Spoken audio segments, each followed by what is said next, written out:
Hey, Vikings Nation, it's your host, Mike, bringing you Week 5 matchup against the Jets versus the Vikings over across the pond at Tottenham Hotspur Stadium in London at 8:30 Central Time.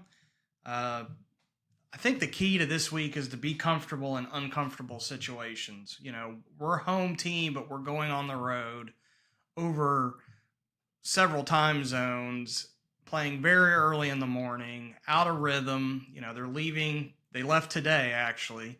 So both teams are going to be dealing with adversity. And I think we just need to be comfortable in uncomfortable situations this week.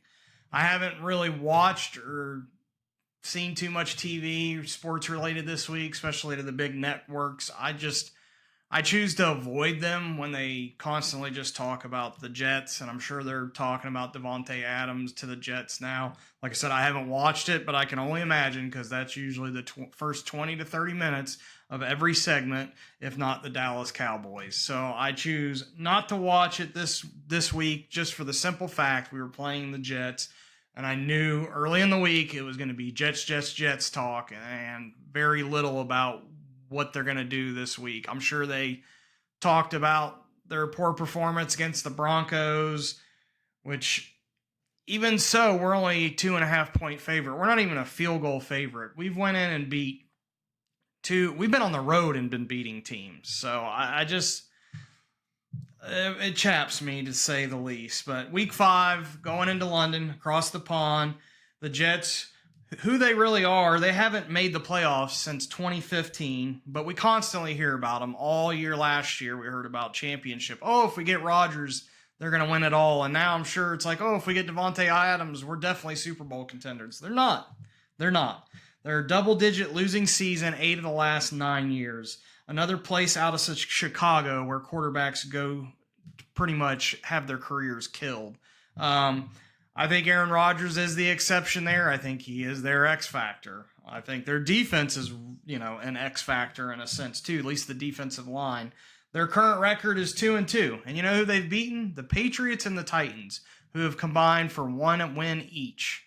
And the Patriots didn't get their win until last week, the Titans didn't get their win until last week until they faced the Dolphins, who are injury beaten beyond belief, and they took care of business. This is a team at home last week lost 10-9 to Denver, who is again not a very good football team either. They're on the up and up. I think they're going to finish off better than they look right now, but by no means at home should you lose that game. And for me, to the feeling like this, I feel this could be somewhat of a trap game if Aaron Rodgers isn't contained, if he's allowed to kind of move around. I really believe it's going to be offense versus defensive line on both sides of the ball. I really do. I think whoever wins the game in the trenches on both sides of the ball are going to come out victorious in this. We have to set the tone early on the offensive side of the ball, allowing the run, again, to set up the play action, give Sam Darnold time to go through his reads, make the right decisions, play mistake-free football. That's got to be a big thing this week, too. We gave up the ball way too much last week. So we'll get into that, but hold on. Let's finish with Aaron Rodgers. This year, in 4 games, he's got 849 yards total, 5 TDs, 1 interception, 92.9 QBR rating. So not a terrible start. You kind of want to see more touchdowns, especially with a 2-2 team. But his number 1 wide receiver, Garrett Wilson, his premier wide receiver, has only 191 yards and 1 touchdown. Over 4 games. Played all 4 games. That's all he's got over 4 games. But Breece Hall says, here, let me hold my beer.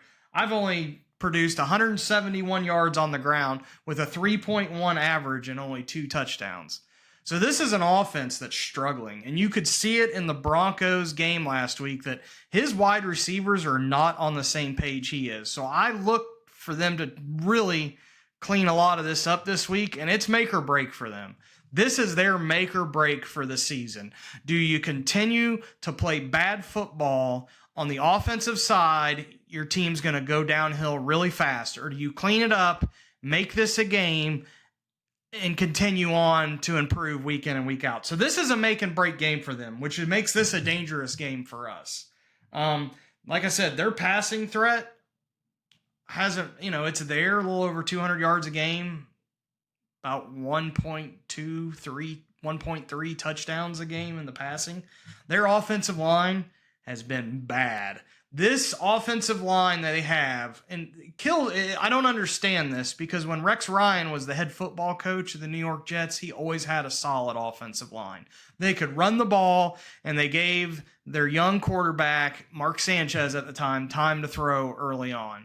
And that's kind of what set the Jets culture. They've went away from that. They have brought in they're a mess. Hassan Reddick isn't signed. He's looking to get shipped off. Their offense isn't clicking. Their offensive line looks bad. Robert Saleh, Aaron Rodgers every week are in the news, back and forth and with each other. So this team is far from perfect. However, the Vikings need to treat last week's game as a loss. Yes, you heard me, as a loss. They were up big and then started to make mistakes and barely hung on to this game to win by only 2 points last week. They failed to stay strong in the second half. You have to be comfortable in uncomfortable situations. It is an absolute must. Jonathan Gernard even said it himself. They treated this team, so I'm assuming the locker room and the coaching staff as a whole treated this game as if they lost last week, because they came away with that win and it smelled. As much as a win, you can't count them one way or another. After it's said and done with, you have to face the facts. And the facts were we got outclassed, we got outplayed in the second half. Even though it was on the road, even though we hung on, even though we finished the game, it doesn't matter. This team they left so many plays on the field last week at all three phases of the game. If you go back and watch that game, there are several plays they left on that field, especially in the second half. Has to be better.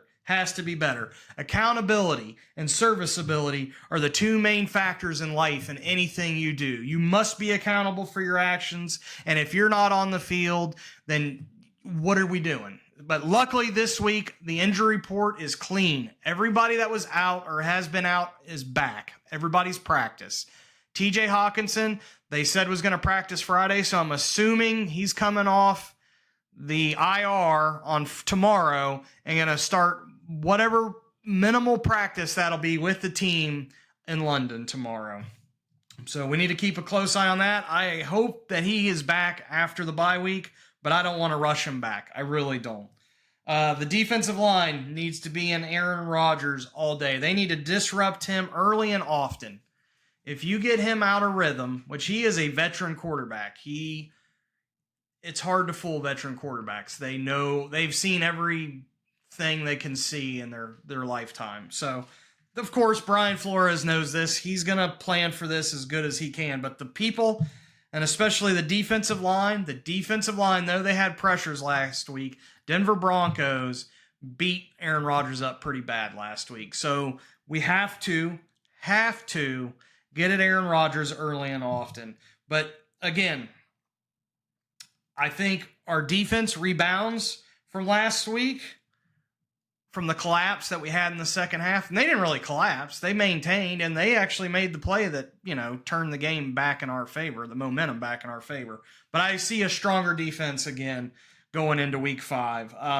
This is a possible trap game. Whether we want to admit it or not, it's possible. We're riding high. We're going on the road over to London, playing at 8:30 in the morning, and we're going up against the New York Jets with a veteran quarterback and a very good defense. So do not sleep on this New York Jets team. I do feel there's dysfunction, and we don't know which team's going to show up, but they have the players in place to make this a game. This is a good NFL team on paper. However, they haven't showed it yet. Sam Darnold, this is going to be his revenge game. They say they don't do revenge games, this and that. Listen to KOC in the locker room when we win and see what he says. I guarantee you he gives out a game ball and calls out the Jets as ex-former Jets quarterback Sam Darnold, blah, blah, blah. Takes care of business, beats his old team. Love this guy, leading them to victory. It's going to happen. I expect the Jets to make it a game. I do.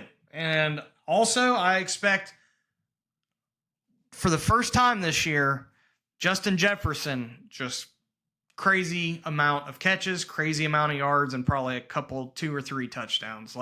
This is going to be the game where we're going to employ, because of that defensive line on the Jets side, you've got to employ the passing game. So I expect a huge game from Justin Jefferson. I expect a big game from Jordan Addison.